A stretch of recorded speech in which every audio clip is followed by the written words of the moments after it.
திருமால் இந்த சிவ ஸ்தோத்திரத்தை செய்த பிறகு சிவபெருமான் எங்களை பார்த்து சொன்னார், உன்னத தேவர்களே, நீங்கள் எமக்கு செய்த இந்த தோத்திரத்தால் யாம் மனம் மகிழ்ந்தோம். பயத்தை விட்டு சிவமூர்த்தியாகிய என்னை பிரார்த்தியுங்கள். உங்களை நான் விருப்பப்படியே மாபெரும் ஆற்றல் வாய்ந்தவர்களாக உண்டாக்கி இருக்கிறோம். அதாவது நாமே உங்கள் மூவராக மாறியுள்ளோம். எமது விருப்பத்தைப் போலவே எமது உருவம் மூன்றாக பிரிக்கப்பட்டுள்ளது. உலகங்களுக்கு பிதாமக ஸ்வரூபியான பிரம்மன் எமது வலது பக்கத்திலும், விஷ்ணு எமது இடது பக்கத்திலும், விசுவாத்மனான ருத்திரன் என் இதயத்திலும், இப்படி 3 அவதாரமாக இருக்கிறீர்கள். உங்கள் மீது எமக்கு அன்பு அதிகம் இருப்பதால் நீங்கள் எதை சிந்தித்தாலும் அதை கொடுப்போம் என்று கூறி கருணை நிறைந்த கடாட்சகரான சிவபெருமான் எங்கள் இருவரையும் அவருடைய திருக்கரத்தால் தொட்டு ஸ்பரிசித்தார். இதனால் எங்கள் உள்ளங்களில் பொங்கிய ஆனந்தத்தை எவ்வாறு விவரிப்பதென்றே இப்போதும் கூட தெரியவில்லை.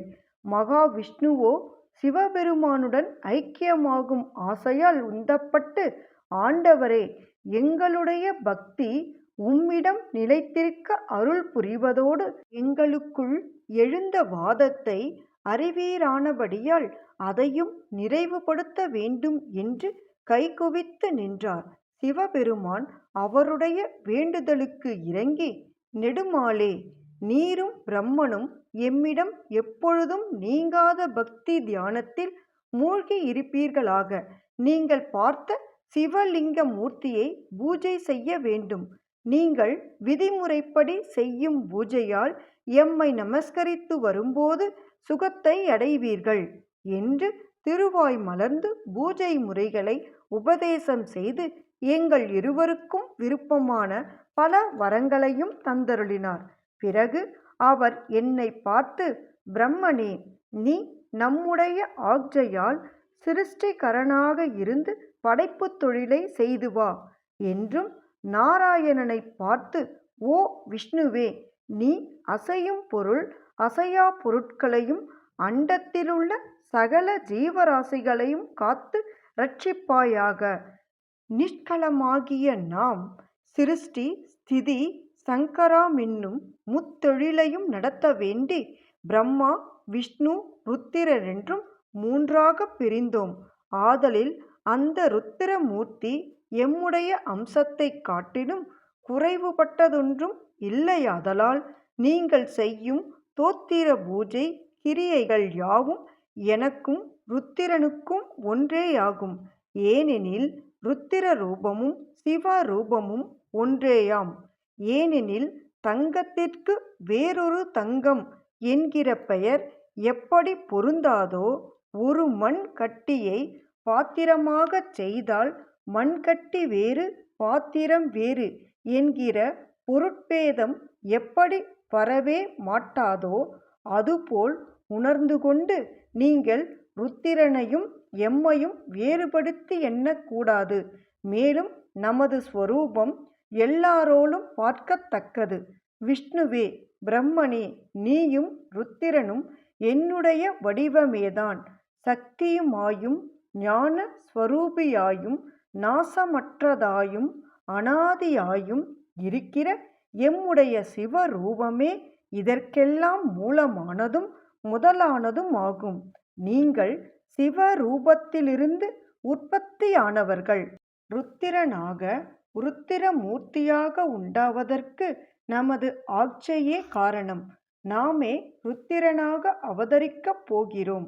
பிரம்மாவே, விஷ்ணுவே, இச்சிவரூபத்திலிருந்து சிவாம்சமாக லக்ஷ்மியும் சரஸ்வதியும் அவதரிப்பார்கள். இச்சிவரூபமே காரிய நிமித்தமாக சிறந்த வேறு ரூபத்தையடைந்து காளி என்னும் பெயரால் அவதரிக்கப் போகிறாள். ஆகையால் விஷ்ணுவே, நீ லக்ஷ்மியை துணைவியாக கொண்டு காத்தல் தொழிலைச் செய்து வா. பிரம்மாவே, நீ சரஸ்வதியை துணைவியாக கொண்டு எப்பொழுதும் சிருஷ்டி தொழிலை செய்து வா.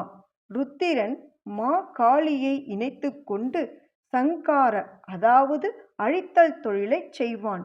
மிகுந்த அறிவுடன் கூடியிருக்கிற நீங்கள் உலகங்களுக்கு இஷ்டங்களை உண்டு பண்ணுகிறவர்களாய் பிராமணர், க்ஷத்திரியர், வைசியர், சூத்திரர் என்னும் 4 வர்ணங்களாகவும், பிரம்மச்சரியம், கிரகஸ்தம், வானப்பிரசத்தம், சந்நியாசம் என்னும் 4 ஆசிரமங்களாகவும் கூடியிருக்கும் இன்னும் பல காரியங்களுடன் கூடியிருக்கவும் செய்து சுகத்தை அடையுங்கள். நீங்கள் இருவரும் வெள்ளி, இரத்தினம், தங்கம், மண் இவைகளில் ஏதாவது ஒன்றில் விளங்கும் லிங்க ரூபத்தை உலகங்களுக்கு சுகத்தை உண்டு செய்யவும், உம்மைப்போல் உலகத்தோர் பூஜிக்கவும் எக்காலத்திலும் இடைவிடாத அன்புடன் பூஜை செய்யுங்கள். இச்சிவ பூஜைக்கு எவன் அந்நியமாய் இருக்கிறானோ அவனை நாம் அடைய மாட்டோம் என்று கூறி மறைந்தார். அது முதற்கொண்டு நாராயணனும் பிரம்மதேவனும் சிவ பூஜை செய்து கொண்டு சிவபக்தியுடையவர்களாக இருந்தார்கள். லிங்கமே சரஸ்வதி, லிங்கமே மகாலட்சுமி, லிங்கமே மகாகாளி, லிங்கமே பிரம்மமாதி தேவர்கள், லிங்கமே சிவபெருமான். எவன் ஒருவன் சிவலிங்கத்தின் பிரபாவத்தை சிவ சந்நிதியில் வாசிக்கிறானோ அவனடையும் பலன்களை அளவெடுத்துச் சொல்ல முடியாது.